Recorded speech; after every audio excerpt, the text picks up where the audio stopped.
New speak and old speak and real speak is kind of the subject for this afternoon. I noticed recently that Donald Trump is he is currently, I think, being sued by a woman who is called variously an adult film star, called by her name, which slips my mind. Stormy something. Stormy something.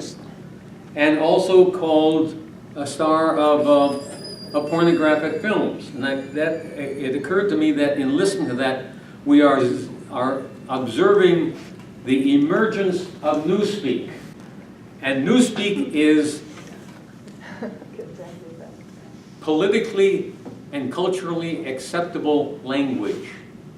Now, this is different from the kind of editing that takes place if you are in a group of college graduates or a group of people who are musically literate, and you will fashion your language to meet the language standards of that particular subculture.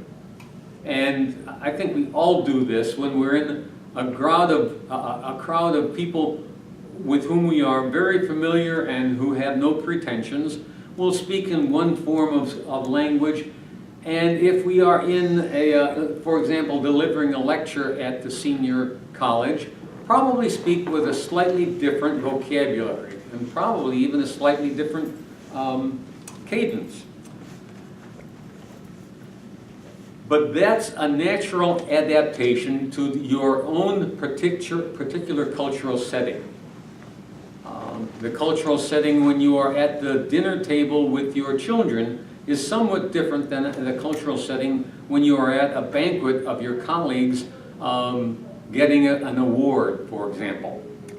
However, describing Stormy, whatever her name is, as a porn star is somewhat different than describing her as an adult film star. Someday we might consider prostitution as economically feasible sex, or even better, economically feasible coitus, so that someone has to go to a dictionary to find out what in the world you're talking about. I reflected on that, and it is one form of conditioning your cultural awareness. I gave an interview some time ago to a young lady who was a reporter for the Daily Iowan, and I was describing my experiences in Palestine and telling her that I was deeply offended by the expression Arabi Melchlah. And I told her that the expression in Hebrew meant exactly what the expression in English meant, the expression in English being dirty nigger. When she wrote the article, she did not use my phrase, dirty nigger. She chose to use something like the N-word. What in the world? The N-word? Well, my grandson, blessed be he, and I had a discussion about his list of words that he, as a 9-year-old, was not supposed to say at school. And we discussed each of the words, his grandfather speaking them clearly and specifically in each case. I wanted him to know what the words meant, why his particular culture at that school found them offensive, and that they were not powerful as words in and of themselves, because any psychologist knows that if you don't speak about something because it is hush-hush, it acquires a sanctity, perhaps a negative sanctity, but it acquires a psychological power that it does not have if you speak about it openly. Same thing is true for anti-Semitism, for racism, for a host of realities that are ugly, which makes it all the more important to speak about them with care and thoughtfulness and precision. Jeremy Corbyn, I'm going to project something on the screen, Dawn, is being criticized very recently by a subgroup of British Jews. And I call it a subgroup of British Jews because you'll see in a second, this is a wall mural that was painted on some wall in London somewhere around 3 or 4 years ago. And it depicts in identifiable form 6 financiers playing Monopoly on a table of slaves. The slaves provide the feet and the tabletop of the table, and a bunch of people who have been crushed by the capitalist system are standing on the side. One of them is holding a sign saying, capitalism, let me get this correct, don't want to misquote it.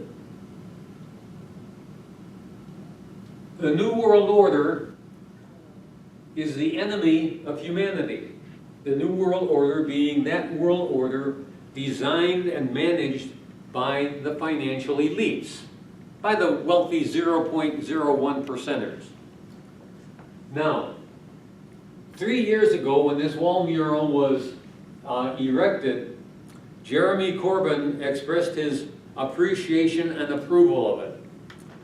And it was reported in the press that he expressed appreciation and approval of the message that the mural is intended to portray, namely that capitalism is destructive of humanity. However, nowadays, it is not. Nowadays, Jeremy Corbyn is being pilloried, or is it pyloried, in the British press for approving of an anti-Semitic mural. Why is it anti-Semitic?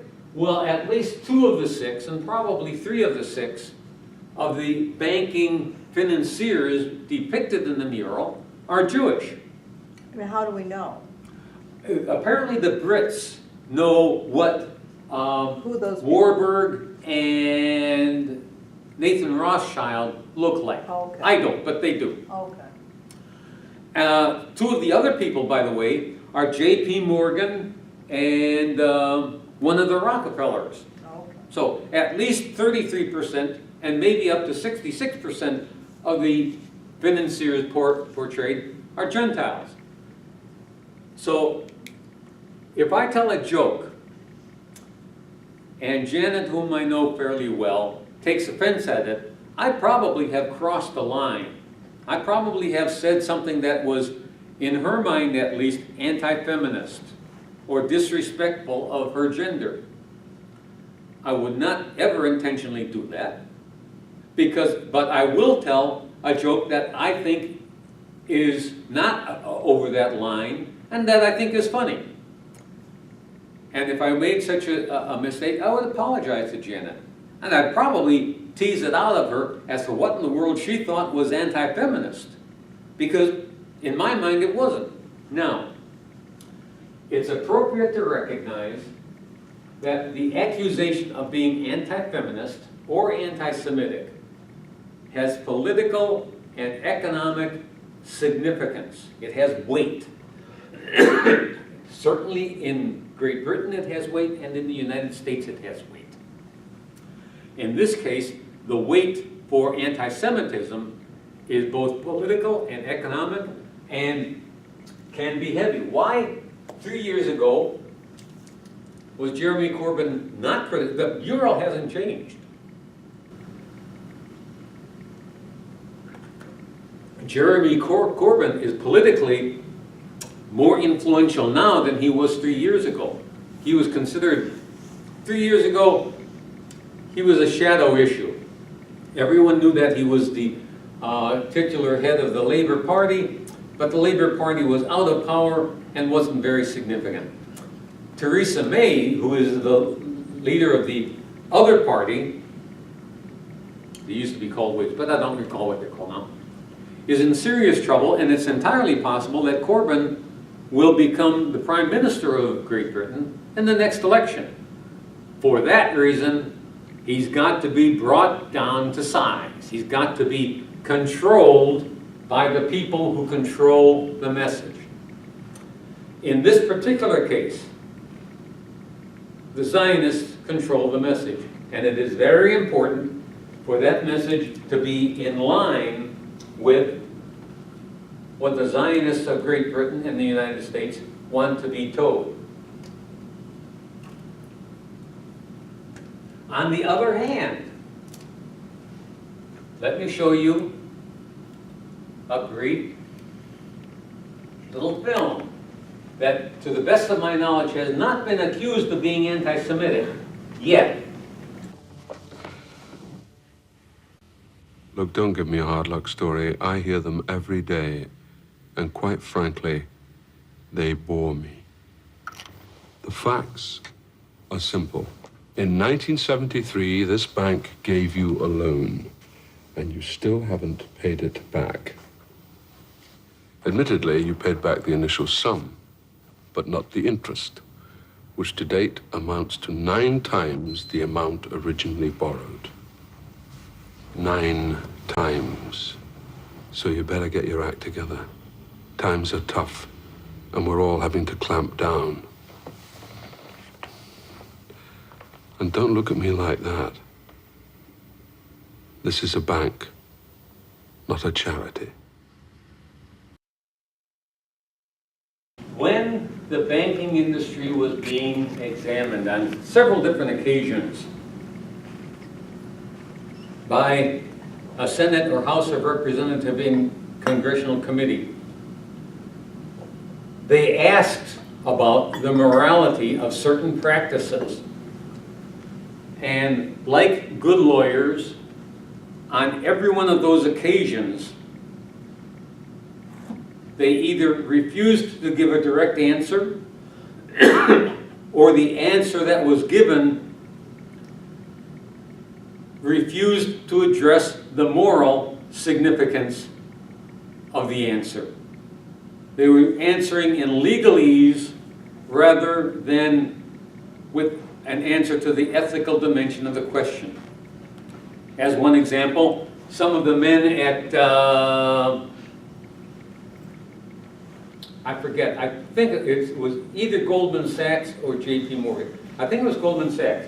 Were asked when they were selling derivatives, no, not derivatives, when they were selling certain tranches of business agreements, they were asked, they were telling amongst themselves that this piece of property was crap. And yet they were promoting the sale of this property to one of their customers. And the congressional representative asked, is this appropriate? And basically the person answering the question said, is this a hypothetical question? And the congressional representative said, no, it's not this is a real situation. And the person representing the financial district refused to answer the real question. He was willing to answer it from the point of view of what the law allows and what was standard practice, but not what was ethical. Some coiner of philosophical slogans said, a nation is in decline when it is necessary to make a distinction between what is lawful and what is right. I think that's a fairly good assumption or assertion. Now, as we speak, not only in Great Britain, with the attack on Jeremy Corbyn as being that A word, let's give it some extra power. We won't call it anti-Semitism, we'll call it the A word, so that even the word is unspeakable, and the person who exercises that word is unspeakable. Well, Jeremy Corbyn has been accused of being philo-Semitic, but no one in their right mind has accused him of being anti-Semitic. But it's a powerful statement. And I would like to explore with you this afternoon the necessity and the care of using the phrase anti-Semitism and put it in context. And with that in mind, I'm going to call attention to, let's get the Saker on here. Come on. There we go. The Saker has written a good article on separating out anti-Zionism and anti-Semitism. And he lists a list of, let's get this a little larger. He gives a list of pejoratives. That's too big.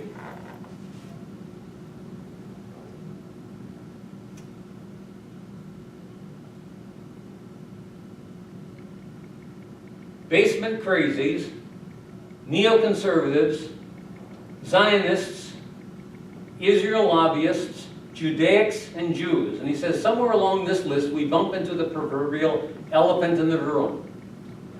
The elephant in the room is the person or persons who are advocates of the Jewish state and the Jewish power as it is exercised for that Jewish state. Advocates of Jewish power and Jewish power as it is exercised for the advantage of that Jewish state. I'm not sure if he expresses it quite that way, so I might be guilty of slightly distorting it, but I'm not intentionally distorting it to the best of my knowledge.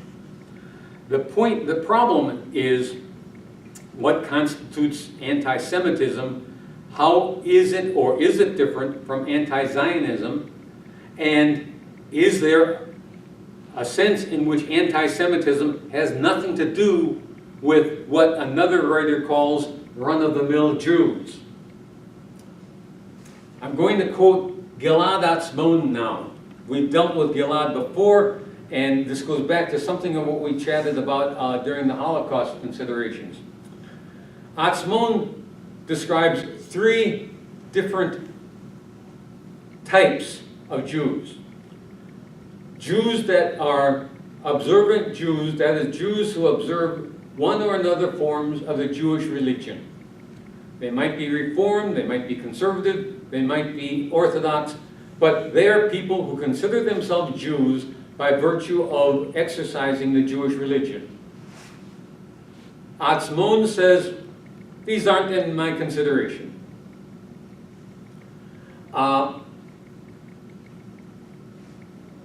For different reasons, the Saker will include some of these people in his consideration, and I'll explain why in a few moments. The second category for Atzmon are Jews who happen to be Jews, along with being moose, elk, not members of the YMCA, but what are some of the other organizations? Members of the AFL-CIO, members of the Veterans of Foreign Wars. They consider themselves Jews as part of a social organization, along with being citizens of the United States, or citizens of Great Britain, or citizens of France. In other words, they are Jews by virtue of a social association. And Atzmon says, this is not the subcategory Jews that I'm going to consider, because Atzmon is considering a very specific type of Jew. He's considering the Jew as that person whose fundamental personal identification is that of being a Jew.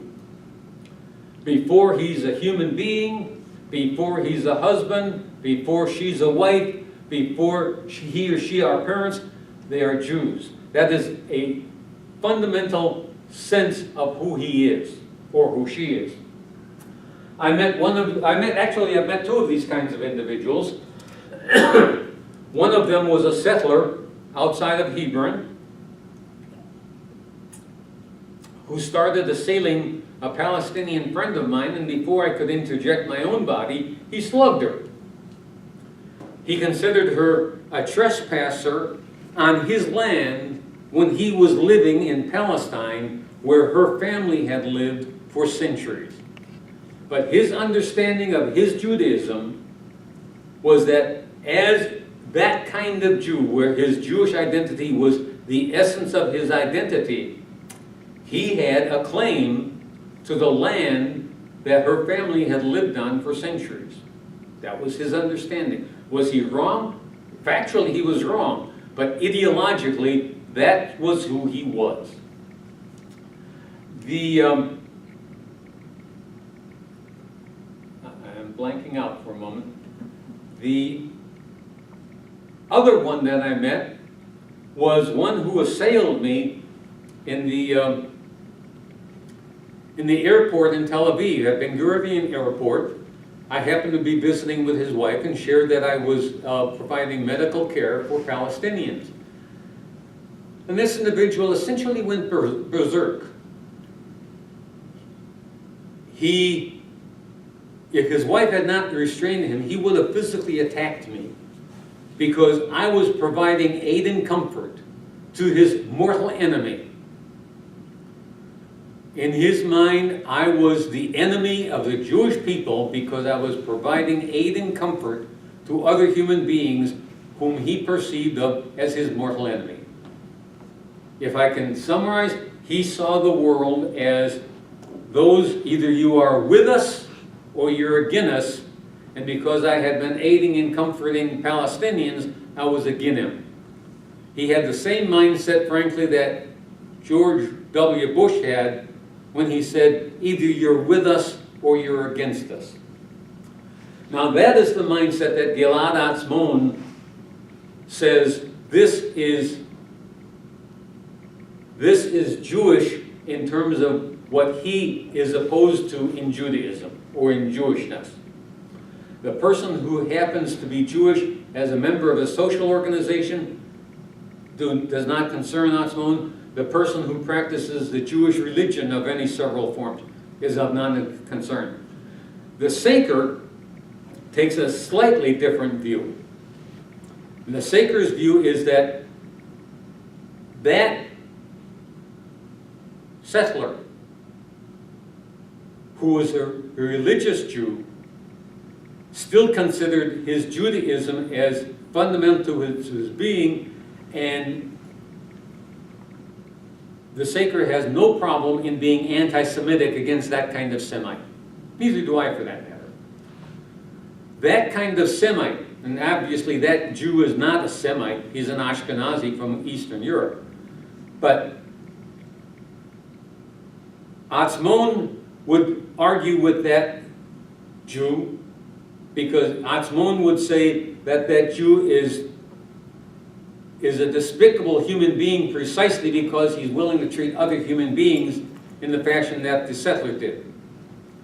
The Saker would have trouble with either of those two Jews that I have used as examples, because both of them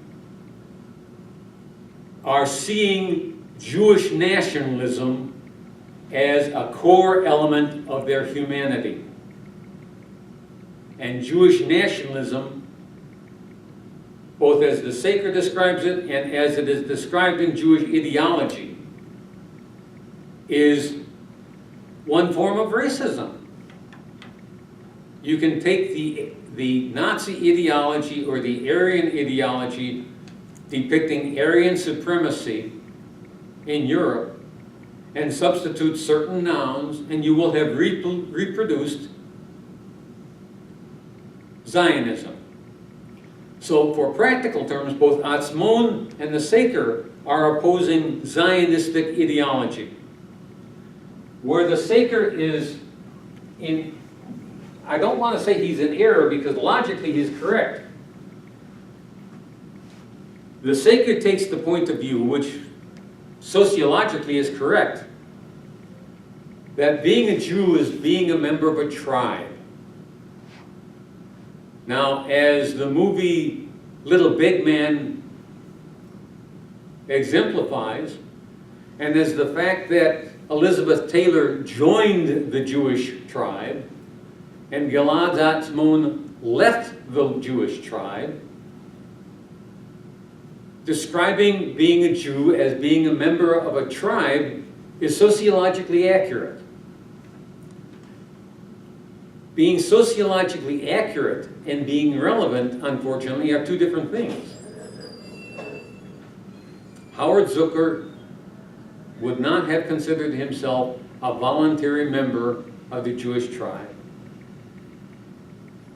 Neither would Braha Stern, nor 2 or 3 dozen other Jews with whom I have or had close contact. For the vast majority of Jews, they consider themselves to have been born into Jewish identity. And the vast majority of them will not have given enough thought to decide whether they are a race or a tribe or a subspecies of human being. They will not have given it enough thought to determine that they are voluntary members of a voluntary association. For the vast majority of them, they were born into it. Now, like the vast majority of Christians who are born into Christian homes, or the vast majority of Buddhists who are born into Buddhist homes, sooner or later, as they become adults, implicitly or explicitly, they are asked to take on an adult identification with that group. Are they ever conscious of taking on that adult identification? I would dare say 99% out of 100 of them are not. This is part of who they are. Every person in this group has become an individual by virtue of starting to walk away from their group identity. There was a woman in here in the last year who had left, who had walked away from being a Jehovah's Witness. Part of her becoming an individual as distinct from every group of which she was a voluntary member was recognizing that she was no longer going to be a Jehovah's Witness. Sadly and understandably for her, at least in terms of the people who had once been her friends, she had crossed over a Maginot line. She had crossed over that line from being acceptable within the group to being unacceptable within that particular group. That's a hard Maginot line to cross. Would that we all lived in societies and subgroups where those Maginot lines, where those walls were torn down and people were free to think and free to discuss what they wanted to think and discuss, and where there would be a free exchange of ideas, so that if I'm wrong on point A or B or C, Tom or Janet or, I forget, Kathleen would have the freedom to say, Paul, I think you're wrong on this point, and this is the reason I think you're wrong. Would that we lived in that kind of culture. But it is clearly evident that Jeremy Corbyn does not live in that kind of culture. It is clearly evident that Donald Trump doesn't live in that culture, because anytime when he called Vladimir Putin to congratulate him on the election, he was pilloried in the press for congratulating a dictator on his fake election. Pure absurdity, but these are the social forces with which Donald Trump, Paul Meyer, Dawn, these are the social forces that you need to pay attention to when you speak and as you listen. I want to show you a couple, maybe 3, examples of beautiful people who became individuals in their group, and as a result of being individuals in their group, some of them had to leave their group. Okay.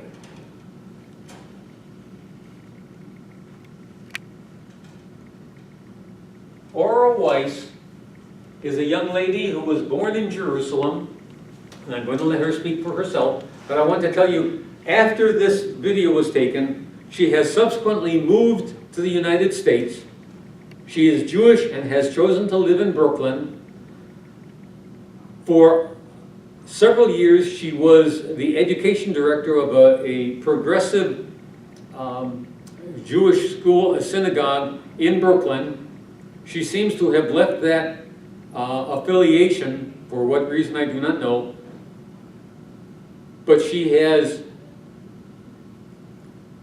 voluntarily or involuntarily left her group in Jerusalem because she had crossed over that Maginot line and was no longer acceptable, at least within a sub-community. But she's a lovely woman, and I want you to hear what she had to say. I was born in Jerusalem, and my parents raised me to love Israel unconditionally and uncritically. So when I grew up and I started discovering the stories of ethnic cleansing and colonization of Palestine that was involved in the creation of the state of Israel that had been hidden from me, my community, my family, my parents threatened to disown me, to push me out, accused me of supporting terrorism. But the amazing thing is that as my mother started listening to the stories of injustice and oppression in Palestine that I started bringing home, she started to ask her own questions of these positions her community was taking. And a couple of years ago, when she was living in Jerusalem and I was working in Dheisheh refugee camp, she agreed to cross through the Israeli military checkpoint and visit the camp. At the end of the tour that my friend took her on throughout the camp, my mother stopped and she started crying. And as I was hugging her, she said, "I'm so sorry, Ora. I raised you wrong. I was ignorant. I didn't know." And it was so powerful for me that here was this woman in her mid-50s, the wife of a rabbi, a major figure in the Jewish community, who was willing to open up her head and heart and listen to Palestinian voices and admit that she was wrong. That music is objectionable, but other than that, Ora's testimony is inspiring for me. She has subsequently, as I said, moved to Brooklyn. I want to show you two more, and in the process of watching these, ask yourself what subsection of what we think of as the Jewish community these people belong to. First one is of Judith Weissman, and the person introducing her is going to describe her affiliations. Pay close attention to them. They speak a great deal about Dr. Weissman's individuation. I'm calling it individuation as a person becomes an individual within their group by assuming personal responsibility for the perspective that they take.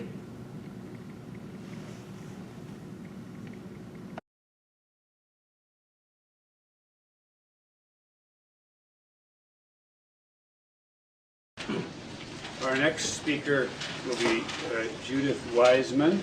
So Judith Weissman is a Toronto psychotherapist, a member of Independent Jewish Voices, and a founding member of Not in Our Name, Jews for a Just Peace, and the Jewish Women's Committee to End the Occupation of Palestine. Judith. Thank you. I think really everything that's important has already been said, except for one thing. And that is, this didn't just start when Israel began to invade or began to bomb Gaza. This didn't just start when Israel invaded Lebanon. This didn't just start when Israel invaded the West Bank and Gaza and the Golan Heights. It started, and it didn't just start in 1948, when Israel ethnically cleansed over 700,000 Palestinians from their own homes and homeland, and killed many of them in the process. It started at least in 1897. And what started it was the virus and the horror that I now consider of Zionism. Zionism is the scourge of the Jewish people. It is Zionism which has created all of this. It is the Zionists who have, with their nationalism and with their rejection of all that is good within Judaism, which has created a horror in this world.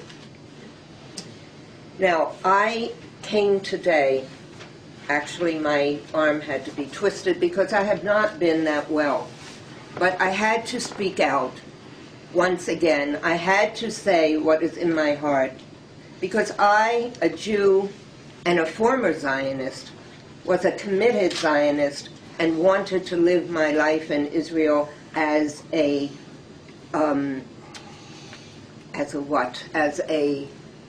supporter of Israel, to live in a kibbutz where I would live on the land of another people, not knowing and not understanding what it was about. And it took me many years to really, for the scales literally to fall off of my eyes and to see what Israel has wrought among the Palestinians and the influence that Israel now has around the world, and the power that Israel and the United States together are using to control so much of what is happening in the world. And I'd like to end by reading a poem that came to me. It was written by Lawrence Boxall, who is a anti-war activist and a member of Jews for a Just Peace in Vancouver. Lamentations. Listen, O Israel, for the dull, dim thud of your hardening heart drained of joy. Amidst dying embers of compassion for the orphans and the widows whose protruding round eyes stare from starved faces at your abundant good fortune, you offer the sulfurous fumes of arrogance as comfort. Hear, O Israel, the stunned, dull tones of the father wresting his dead baby from the cold arms of his dead wife. Your soul, O Israel, hardened, immune to the suffering stranger, chills my bloodied veins.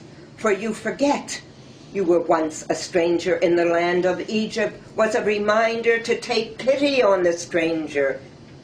Instead, you have become as Pharaoh and his hosts, to escape the pain of the stranger that stares accusingly at you. Your young, full-bellied army tortures the stranger, even as you delight in the stranger's humiliation, and witness your cruelty with banal, calm eye, businesslike, efficient, sophisticated, consummated. My tears, O Israel, flow hot and flow cold as ice and fire dance, prance, tear through my mind, maddening to watch the soldiers of Pharaoh emblazoned with a Magen David, the Star of David, harden like steel against the vulnerable soft flesh of your victims, all the while oblivious to the lapping sound of the waters of the Red Sea. I choke on the fear of what you have wrought, to open the flood of this sea that will consume both you and me.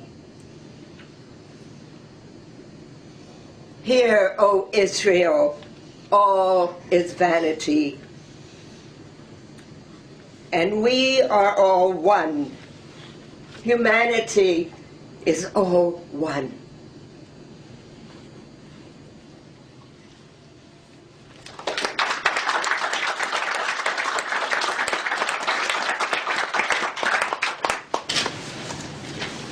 Thank you, Judith. Dr. Weissman made reference to the influence that Israel and Jewish nationalism has to play.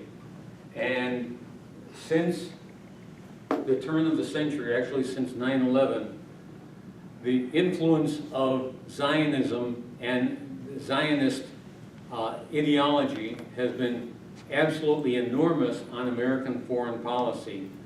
And with John Bolton and Pompeo assuming positions in Donald Trump's cabinet, there's every expectation that it will become even worse. I want to point out that the Palestinians, as we speak, are engaged in a nonviolent protest at the border between Gaza and Israel. And the Israeli government has posted 100 snipers at that border, and so far they have murdered 8 Palestinians who presented no physical threat whatsoever to the state of Israel. Now, I don't know if the number will go up. What I do know is that Palestinian lives are inconsequential as far as the Israelis are concerned. Unfortunately, Iraqi lives have been inconsequential as far as American leadership has been concerned. So, for that matter, are Afghani lives, or for that matter, Yemeni lives, because the Senate very recently refused to consider a motion that would prohibit the United States from supplying armaments to Saudi Arabia. Saudi Arabia, which is attempting to bomb and starve Yemenis into submission. Neoconservatism is, in a very real sense, another name for Zionism. Now, some neoconservatives in the American government are not Jewish, but every neoconservative is, in one sense or another, a Zionist working for the power of the Zionist state and demanding the cooperation of the American state to the aid and benefit of the Zionist state. That's why the Seeker has a long list of what would be politically unacceptable terms, ending at the right-hand side with the word Jew, with a very special understanding, and the left-hand side with basement crazies, again with a special understanding. The special understanding for this entire group of names is neoconservative Zionist, the individual and the ideology that utilizes American power for the benefit of the Zionist state, and secondarily, for the benefit of the New World Order. Are financiers Zionists? Don't know. Are financiers destructive of humanity? I think the person who drew the mural is correct.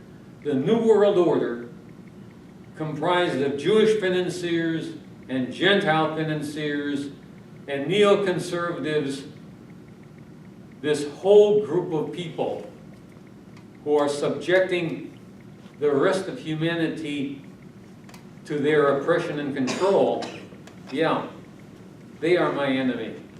And if that's anti-Semitic, I'll accept the title. Thank you for your attention.